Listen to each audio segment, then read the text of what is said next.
तो हेलो बच्चों, कैसे हैं आप लोग? आशा करते हैं मस्त तंदुरुस्त जबरदस्त होंगे। आप लोगों की पढ़ाई जोरदार मजेदार शानदार तरीके से चल रही होगी। जैसे कि आप लोगों का क्लास में आप लोगों को कल की जो क्लास में उसमें स्थिर विद्युत विभव तथा धारिता के दो डेरिवेशन हम बहुत ही तगड़ा और बेहतरीन तरीके से समझा चुके थे।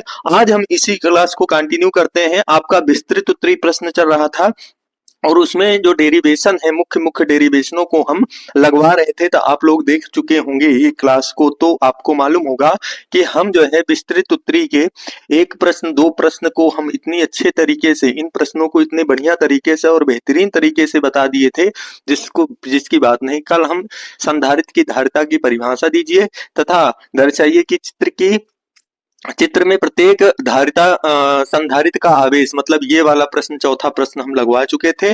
आज हमें आपको क्या बता दें, कौन सा प्रश्न? एक इस तरीके से प्रश्न बता दें, एक ऐसे तरीके से प्रश्न कहो तो बता दें।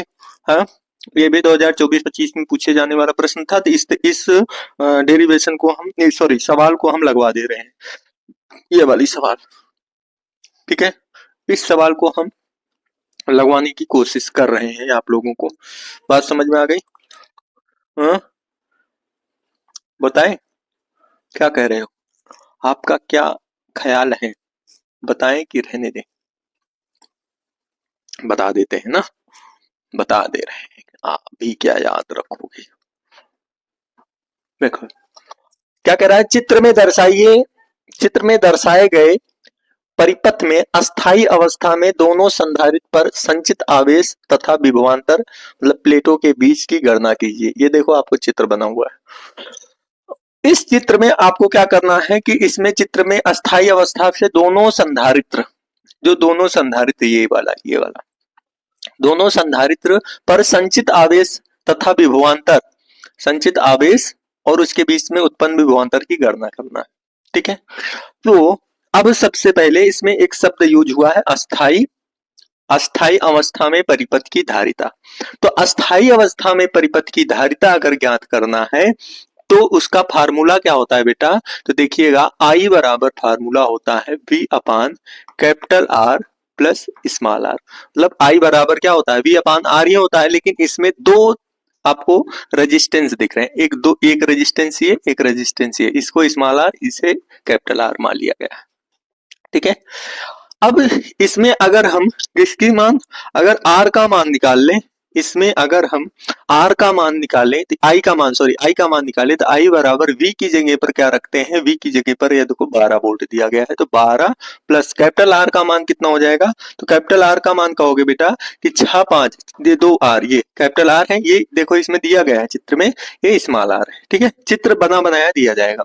तो ये 6 5 5 10 1 11 हो जाएगा, 11 प्लस स्मॉल r, 11 तो कैपिटल R हो जाएगा, प्लस 1 स्मॉल r हो जाएगा। तो I बराबर कितना हो जाएगा? 12/12 और कट कर कितना हो जाएगा? 1 एम्पियर। I का मान कितना निकल कर आ गया? 1 एम्पियर। और इन दोनों के बीच अगर हम विभवांतर की बात करें, किसकी बात करें? इन दोनों के बीच अगर हम विभवांतर की बात करें तो विभवांतर बराबर क्या होता है? तो आप बोलोगे सर जी V बराबर क्या होता है? I R। ये होता है जो आप लोग पढ़े हो कि ओम के नियम से। तो I का जगह पर क्या रखेंगे? 1 रखेंगे, R की जगह पर क्या रखेंगे? 6 5 11। इन दोनों का विभवांतर निकालना है तो 6 5 11 तो कितना हो जाएगा? 11 वोल्ट हो जाएगा। यहाँ तक किसी को दिक्कत नहीं? दिक्कत होगी ना, यहाँ तक किसी को परेशानी नहीं होनी चाहिए। आगे चलते हैं। आगे क्या है? आगे क्या लिखेंगे? A और B के बीच क्या लगाते हैं? A व B के बीच, A और B के बीच क्या होगा? तुल्य धारिता निकालना है। क्या निकालना है? तुल्य धारिता। कैसे निकलेगा A और B के बीच की धारिता? तो आप देख रहे हो इसमें जो ये मान है, ये किस क्रम में है? कहोगे श्रेणी क्रम में। तो श्रेणी क्रम में धारिता का फार्मूला क्या होता है? 1/C बराबर 1/C1 प्लस 1/C2, यही होता है। तो 1/C1 की जगह पर क्या रखेंगे? आप कहोगे सर जी जो कहोगे तो रख देंगे। हम कहेंगे ठीक है, C1 की जगह पर 2 और C2 की जगह पर 3। C1 की जगह पर क्या रखना? 2 रखना और C2 की जगह पर 3 रखिएगा। एलसीएम लेंगे 6 हो जाएगा, 2 3 6, 3 दूना 6 बराबर 5/6। अगर 1/C का बात करें तो 5/6, अगर C का केवल बात करें तो 6 बटे कितना हो जाएगा? 5 म्यू।